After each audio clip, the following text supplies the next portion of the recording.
in Judges, and we're in chapter 6. And I left you with a question. Hope you all thought about the question. We were looking at the story of Gideon, who was talked to by first the angel of God, then God, and then it goes back to the angel of God. So when Gideon says, wait around, who is he talking to? And I left that with you. So who's he really talking to? You had a week to figure this out. The angel? Yes, he's talking to the angel of God. He's saying, wait around until I get this done, because you're not going to say to God, wait around. And that's why it goes back to Vayomer, that's when it goes to, back to the angel. So that's how it seems to be anyway. So what happens is, where did I start? Oh, yeah, so, okay. So, Yutet, we're on Yutet, 19. So it says, Gideon ba, and Gideon came back, Nastam v'yaz, Gedi Itzim, and he made prepared a young goat, Vefa kemach matzot, and also an ephah of a measure of unleavened bread, habasar, some basal, he put the meat, was put into the basket. V'marach sam v'paror, and the soup he put into the pot.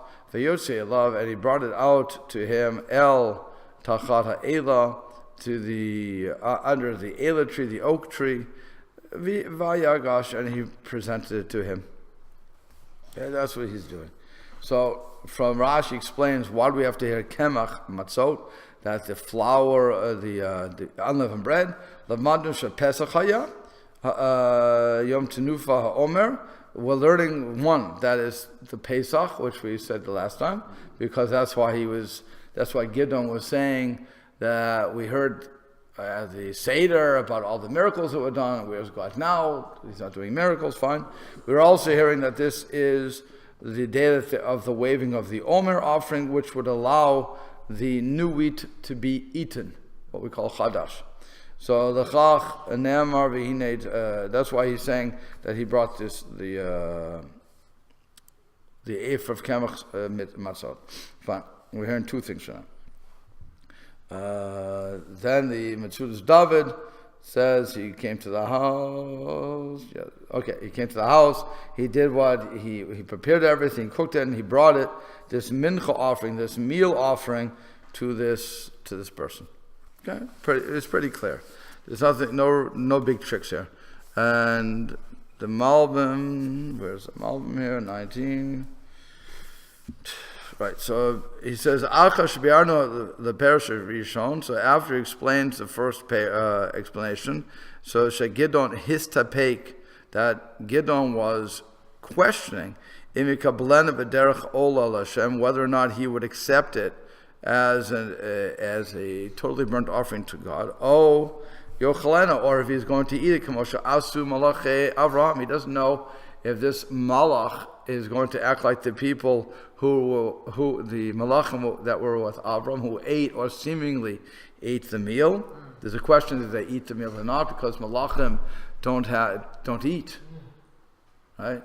What are they going to eat? They're not humans, so they don't need to eat.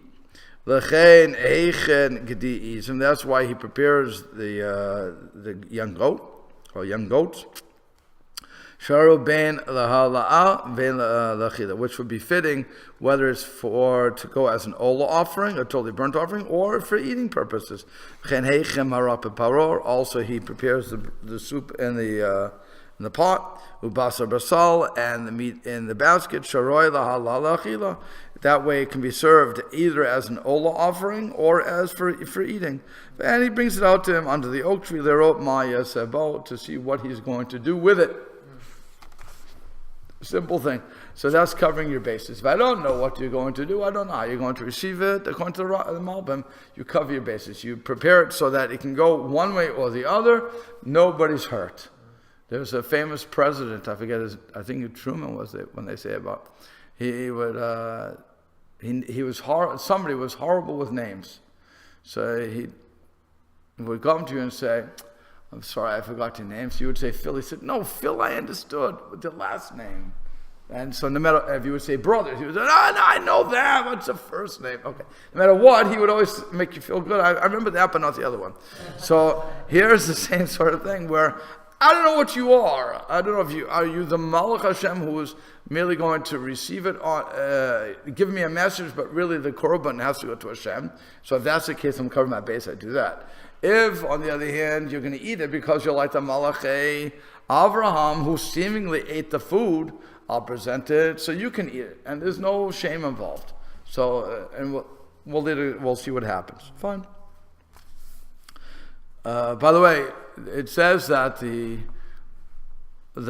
just talking about Avram for 1 second. That the angels who appeared to Avraham, who ate it, just made it look like they ate it. And why did they do that? To not be rude and not. Yes, basically to show derech eretz. Is to show that since they were coming in human form, so they have to keep the story going. So it's derech eretz, it's common courtesy, if you will, to eat. So that again, he's in that sort of situation. Do you like the Cookie Monster? No. Okay. That's forever on this thing. So keep in mind. Okay. Vayishlach Malach Hashem. So again, the Malach Hashem sent Eketzeh Mishenet Asher B'yado, the end of his staff that was in his hand. Vayiga Babasar of Matzah, and he touched the meat and the matzah. Fatala Eish V'Nitzor, and a fire went up from the rock. Vatochela Basar V'Matzot, and it ate, that fire ate the flesh and the matzot. Umalach Hashem halach me'anav, and the angel of Hashem went from his eyes. No, went from before his eyes. So answer the question, Riddler. Okay, was it as a korban it was accepted as an offering to God, or did he eat it as an angel? Well, if it's a korban, then it has to be on an altar of some sort. Is that true or no? And does that rock count as the altar? Yes and yes. Yes. Okay. Yeah. That's what we're learning. That what he did was he turned the rock into that altar, but he presented it, or that actually, I'm not sure, he presents it like that. That it would be on the rock, whatever. So and it went up. It's interesting that he doesn't say anything. And then, like I said, the Malach goes back to Hashem, as it were. He did his job. Now he goes back. And what the Masudas David says, and because he's bothered about the words, halach me'anav, what does it mean he went from his eyes? So he says, lo ra'ahu od, he never saw him again. Okay, so again, every word should be, it has a meaning. If it's something extra in the verse, you have to figure out what's extra there. I mean, why it's there. Okay, then Masudas, what does he say? So he says, so the Malbim continues to say that Vayishlach Malach Hashem, I could say Hamyashanet, so he extends, like I said, the end of his staff. Kavar bi'arnusha Malach lo efshe shikach korban. We already explained, the Malbim says, that the Malach, it would be impossible that he should take the korban. Why? Because one who sacrifices to satyrs, S-A-T-Y-R-S, satyrs. Oh, that's okay. Satyrs, okay. The one who does that, demons, okay. So, he will be cut off. So you don't want to do that.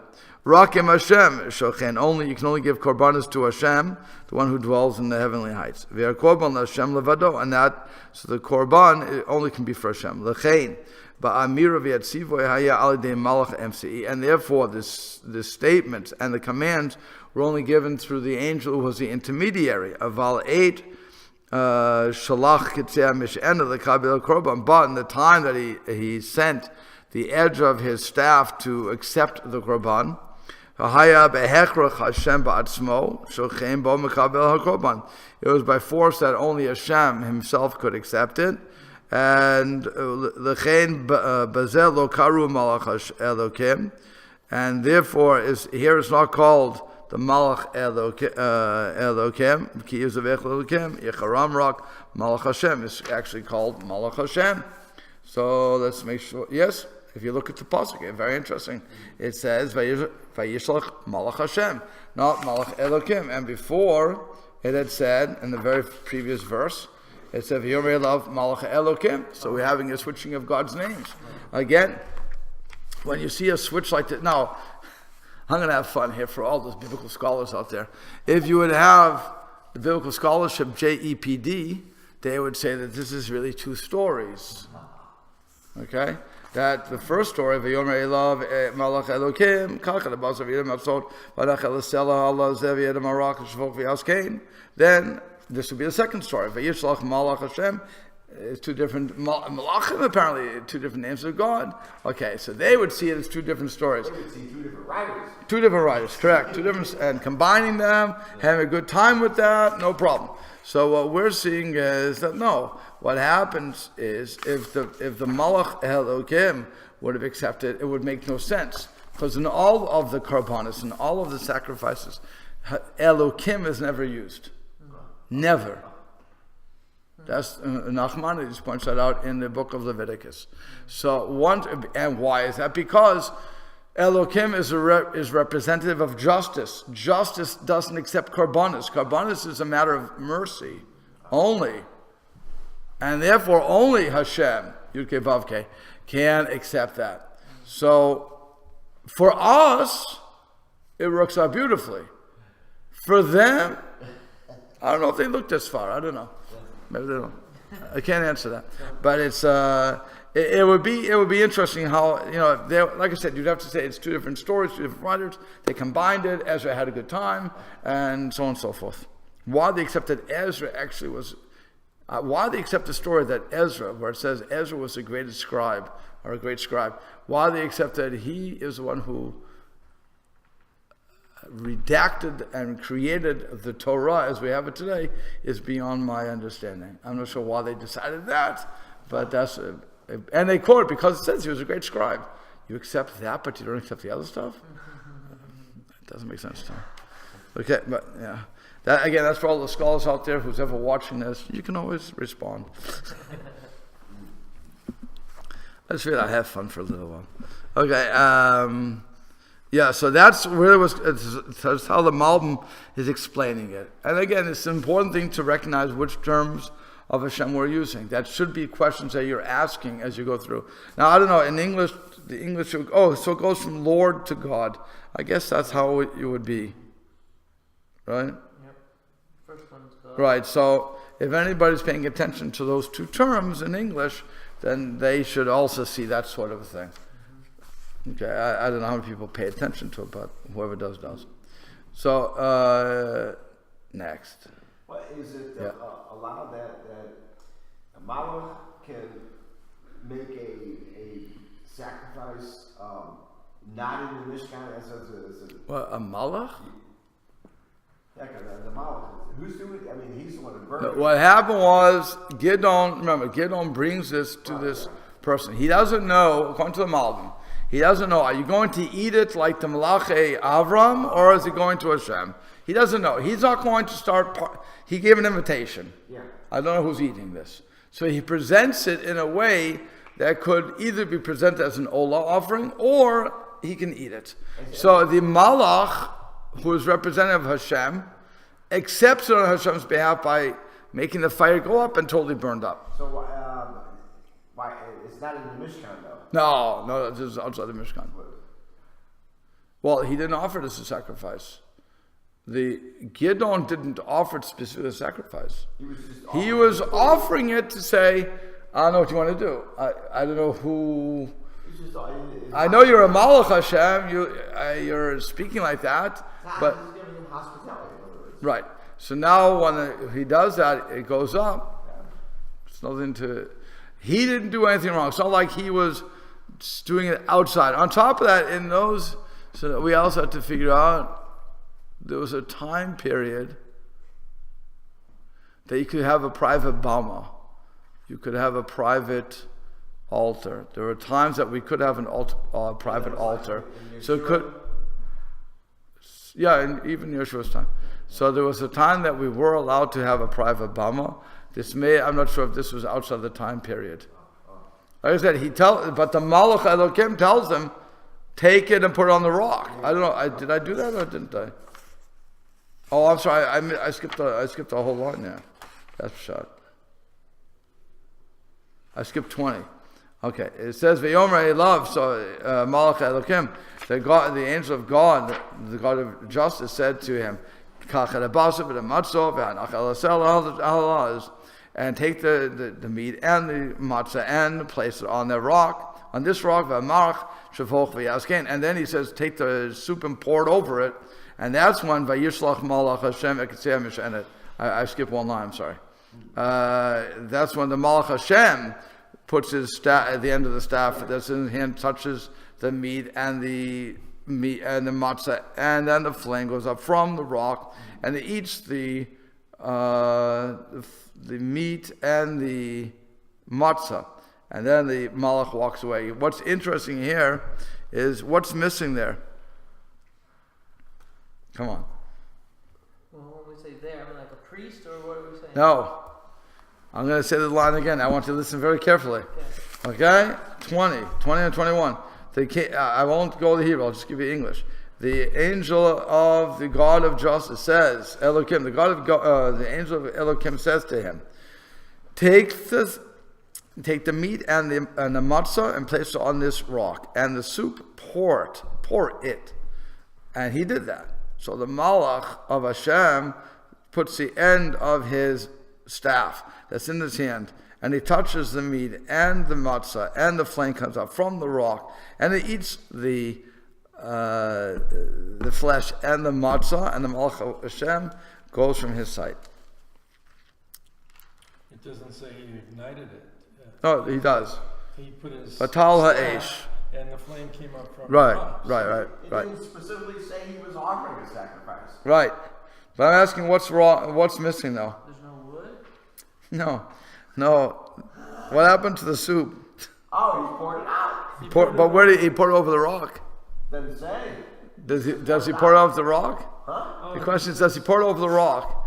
So, and if he did pour it over the rock, so that would be that would be reminiscent of what we're going to see later on, much later on, with Eliyahu at Mount Carmel, when he says, pour the water over the stuff. So you may have, because now you have a wet rock, and yet the fire is coming out. So that may be reminiscent of what's going to, foreshadowing, reminiscent of what's going to happen later on, because it doesn't say he devoured the soup. He just said pour it out. Why would he pour out the soup? What's wrong with the soup? And he made the matzah and the meat wet. Everything, right. So everything goes up. So it's interesting. Like I said, I don't see anybody commenting on that, but it would be something that. Yeah, it just says he poured out the broth. Right? Yeah, it doesn't say he put it on. Oh, so he says, the Barbanel says, to make the rock moist in the subsequent fire, miracle of fire, issuing from it even greater. Or as the Dasik Mikra explains, because broth is unacceptable as sacrifice upon an altar as opposed to meat and unleavened cakes. So one would say that you can't have it, it's not good for a sacrifice. The other one is saying to make the rock moist. So you have two sides to that. Okay. But so it's, by the way, it's always good when you ask the question and then somebody actually answers your question. It's always good. It means you've done your job. As compared to just saying, Don't read Torah like that. Read it with saying, what's going on here? What happened to this? What happened to that? Why not this? Why not that? What's your problem? God can take anything. Okay. So, believe me, there's no question we can ask that's going to ruin your faith. None. If you're seriously looking for an answer. Yeah. If you're not looking for an answer, then anything can destroy you. So, Vayar Gideon. Gideon saw ki Malach Hashem hu. that he was a Malach of Hashem.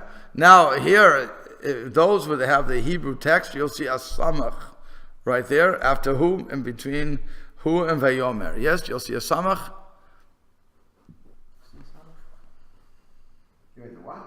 Between the words on verse 22, you will see a Samach between the words Ki Malach Hashem who. There's a Samach there without anything, and then Vayomer Gideon. Yes? Of course it does. No, you don't have it? Wait, I'm looking. Oh, that's so interesting. Yeah.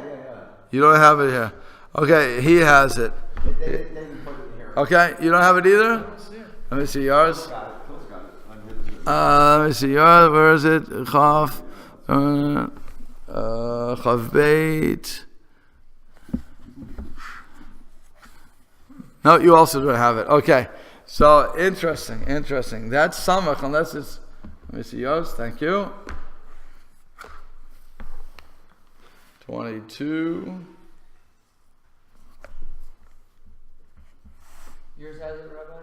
Yes, mine has it. So that's so interesting. What happened to the Samach? The disappearing sound? Okay, that's interesting. Either it's a misprint in my book. It's in this one too, or no? No. Maybe it's just a misprint. Electronic version has Could it just be, it has? Yeah, I get bonus points. There you go. Okay. Normally, when you see a samach like that, is indicating that there is a break in paragraphs. And sometimes, there's a few times in Torah, that the sentence will be different paragraphs. So, but I don't see it in here, and that's normally following the pattern of what it is. And I'm surprised the Art Scroll wouldn't have it. Is it the same size, Samach? Or is Yeah, it, same size. it just blends right in? No, it's not there. But I mean, in yours. Yeah. Well, it separates. So, okay. Word. Oh, really? Yeah, it's like Right here. See this right here. Oh, yeah. Right. So normally that would tell you is like I said, the beginning of a new paragraph. So I don't know. I'd have to see. Now I'd have to find the scroll, an actual written scroll, and then I would find out who's right. Was this if there's a space? If there's a space, so then it would say that this two. Then it would be correct that this is correct.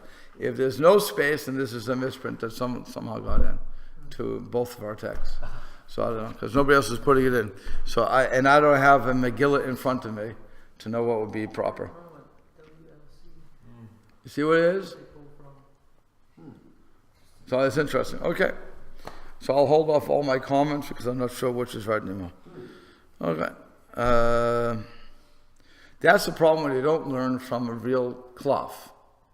When you don't have the real scroll in front of you to know how it would be written, that's when these problems really creep in. All these other versions wouldn't. Right, I'm surprised. Normally, this one, they're all Art Scroll except for that.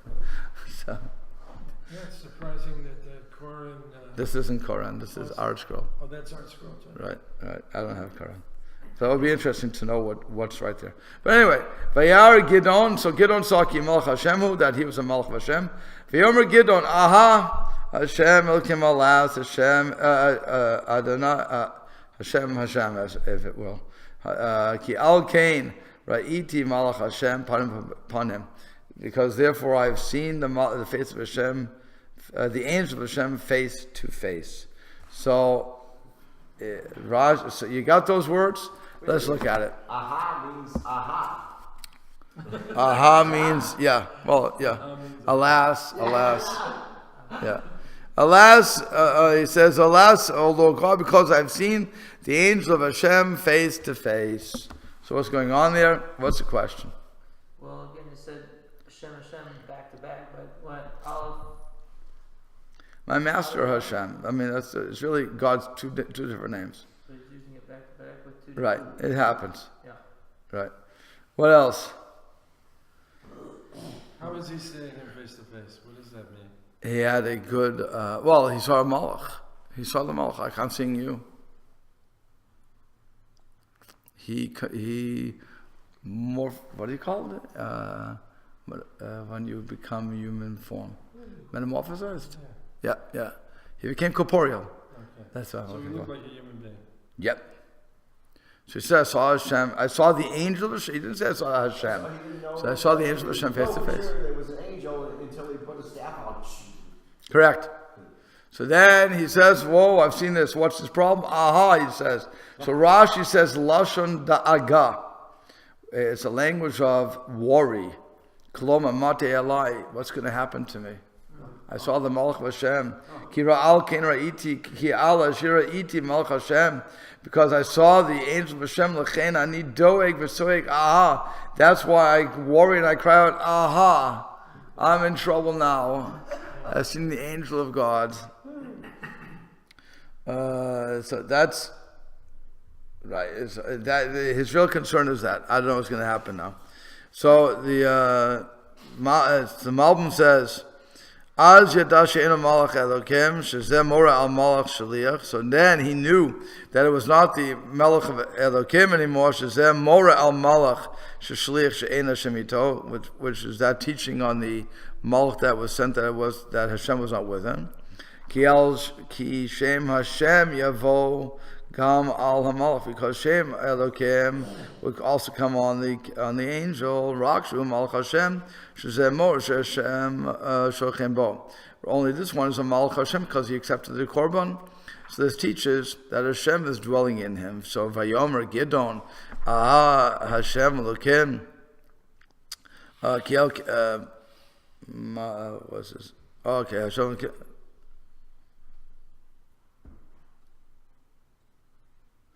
Oh, I'm sorry. I read that wrong. I'm so used to doing it one way, right? Okay. So it says Hashem Elokim Alkein Ra'iti. So it says Ratz Limor. Because he wants to say Ki lo yirani ha'adam v'chai, because it says in the Torah that a man cannot see God and live. She'iyef she'yatzik ha'adam l'rod Hashem va'odo koloi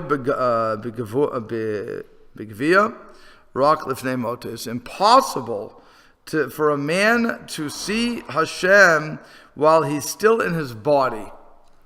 In other words, we as corporeal beings do not have the ability to experience God in his fullness before our death. It's only when we're freed from this body and the restrictions that the body has with our mind and everything else, that we are able to see certain things, which is why the Gemara says that we cannot see Shadim, the demons. We can't see certain things. They're all around us, but we can't see them, unless, of course, you're Bruce Willis, or the guy from Bruce Willis, that movie, I See Dead People. Okay. Is there something about animals being able to see them? Yes, and the way that they supposedly can see them, Rabbi...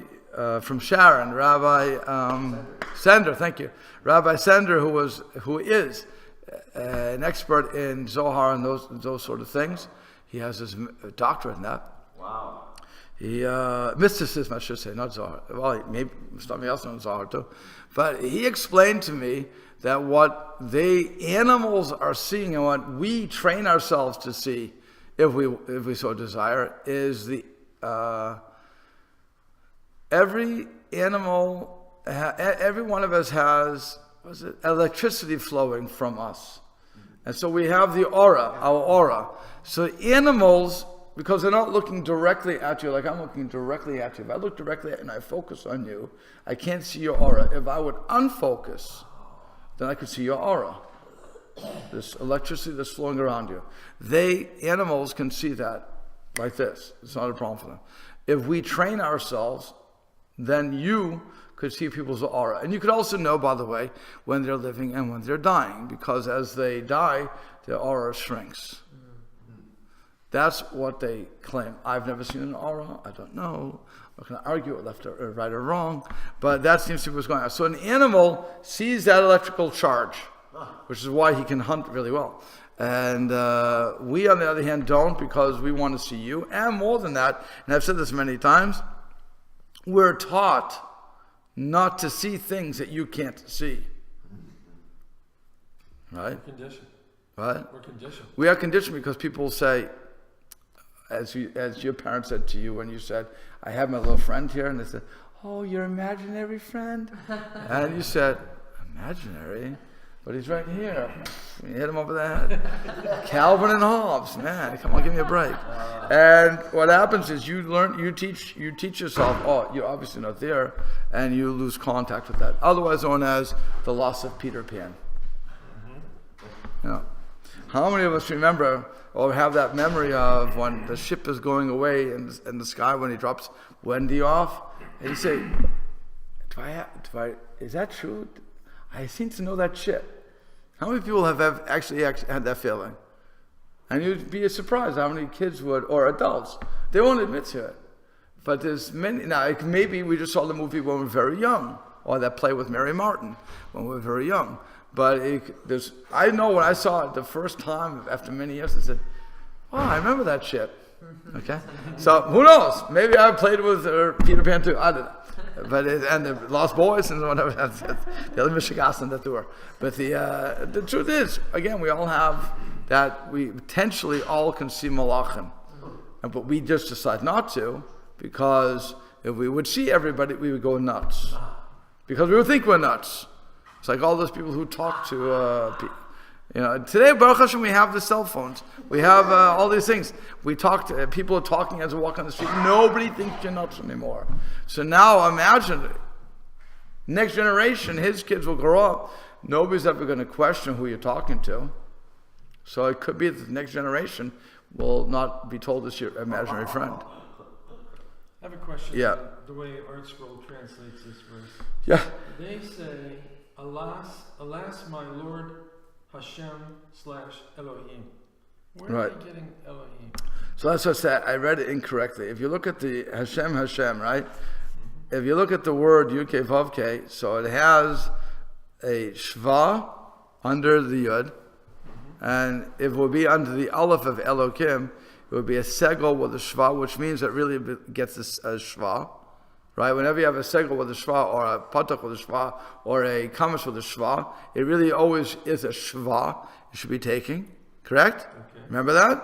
Okay. So that would be the Then over the hey, you have the o, elo, mm-hmm. and then under the vav you have the chirik, im, elokim.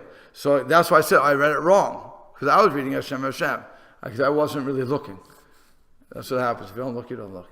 But it's really Hashem Elokim, because the name is the name Yud-Kei Vav-Kei is not vocalized. It's not vowelized. I just said how do you say vowelized? I don't know.